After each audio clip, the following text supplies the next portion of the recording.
movements for female mutilation to spread awareness and educate people about the consequences and problems that females face due to genital mutilation. So, I would like to recite a poem on this. The world laughs when she cries. It ignores her when she tries something nice. When the world humiliates her, she simply smiles. But when it needs a guide, she lets them for miles. All her worries are buried in her heart, but this filthy world tries to rip her apart. The world laughs when she cries.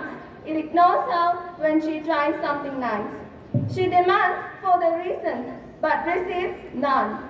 She often subjected to ignorance and fun. Let's stop this ruthless act. To this act, let's say no.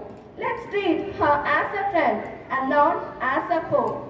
The world laughs when she cries. It ignores her when she tries something nice. Thank you and have a nice day.